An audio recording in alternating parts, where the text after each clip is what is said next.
हूं विश्वनाथ महतो और आप सभी के अपने YouTube चैनल में स्वागत है। पिछला वीडियो में हमने किसी संख्या का घन निकालने के लिए बताए थे, लेकिन आज के इस वीडियो में हम किसी संख्या का घनमूल कैसे निकालेंगे वो बताएंगे। तो चलिए वीडियो को स्टार्ट करते हैं। उससे पहले हम 1 से 9 तक का घन को जानेंगे, उसके बाद उसी की सहायता से हम किसी भी संख्या का घनमूल आराम से निकाल सकते हैं। तो चलिए स्टार्ट करते हैं।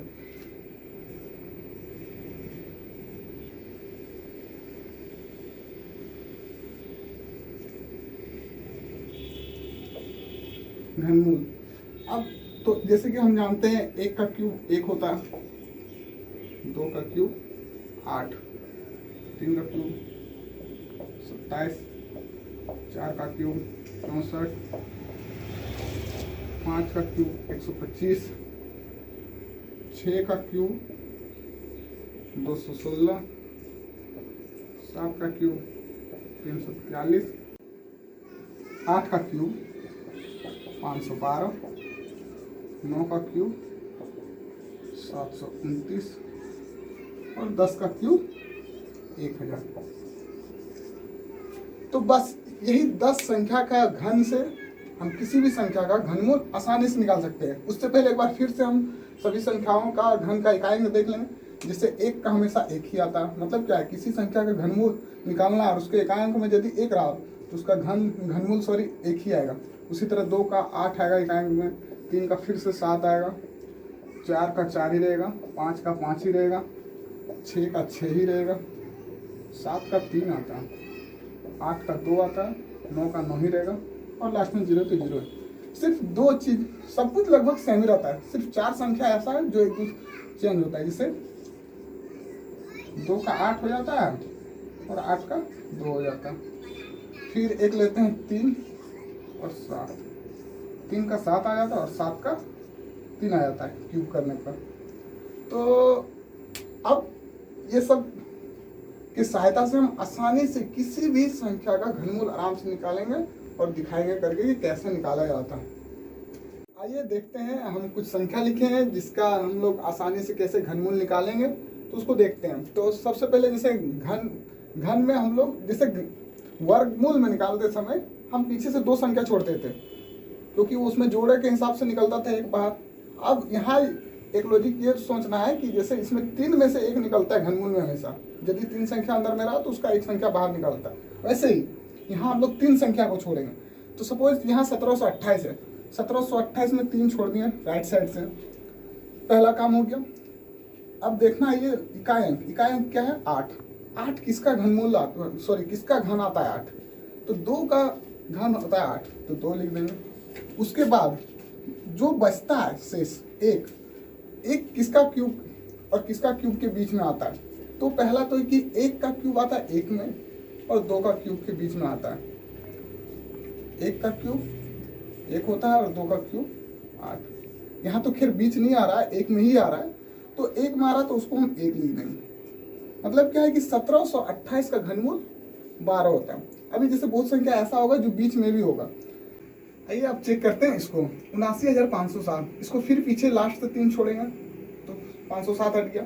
7 किसका क्यूब में आता है, 3 का क्यूब आता है 7, तो जाहिर सी बात ये 3 हो जाएगा। अब बचता है 79 किसका किसका क्यूब के बीच आता है, 4 और 5 का क्यूब के बीच आता है, तो 4 और 5 के बीच में। तो अब इन दोनों में से कौन सा लेना है, हमेशा पीछे वाले को लेना है। मतलब क्या हो जाएगा 4 3, तो 79507 का क्यूब रूट जो निकलेगा वो 43 निकलेगा। अब आते हैं यहाँ 1,66,375, फिर से 3 छोड़ेंगे। 5 किसका क्यूब करने पर लास्ट में इकाई का आता है, तो 5 का, तो 5 लिख लेंगे। अब बचता है 166 किसका किसका क्यूब के बीच आता है, 5 का क्यूब और 6 का क्यूब, 5 का क्यूब और 6 का क्यूब, तो हमेशा पीछे वाले को लेना है। तो ये हो जाएगा 5, मतलब 55। 1,66,375 का घनमूल जो होगा वो 55 होगा।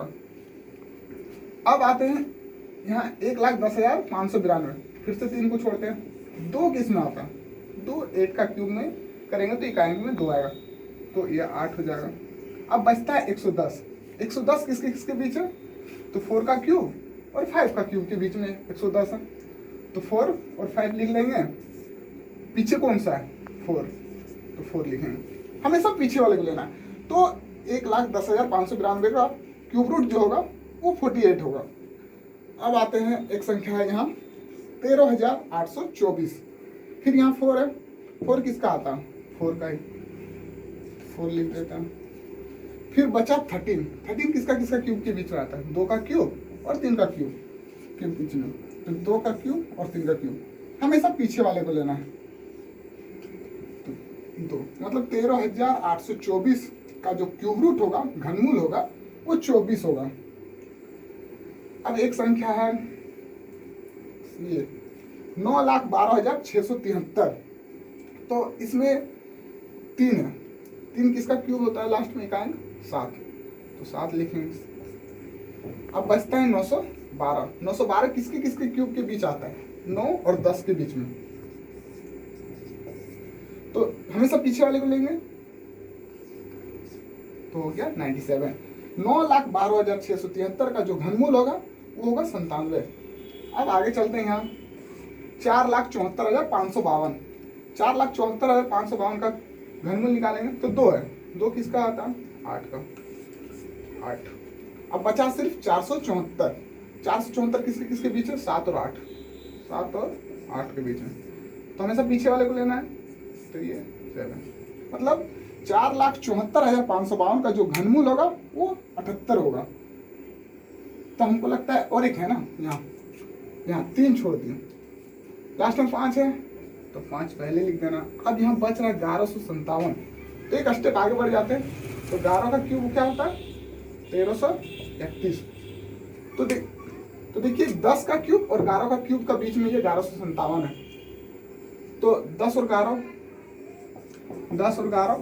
तो हमेशा पीछे वाले को लेना है, तो पीछे में क्या हो जाएगा 10, मतलब क्या है 11,57,625 का जो घनमूल होगा वो 105 होगा। तो मुझे लगता है कि अब तक आप लोगों को समझ में आ गया होगा, और मुझे यकीन है कि आप लोगों को मेरा वीडियो पसंद आया होगा। तो आज का वीडियो इतना ही रहने देते, फिर मिलते हैं नेक्स्ट वीडियो में, तब तक के लिए बाय।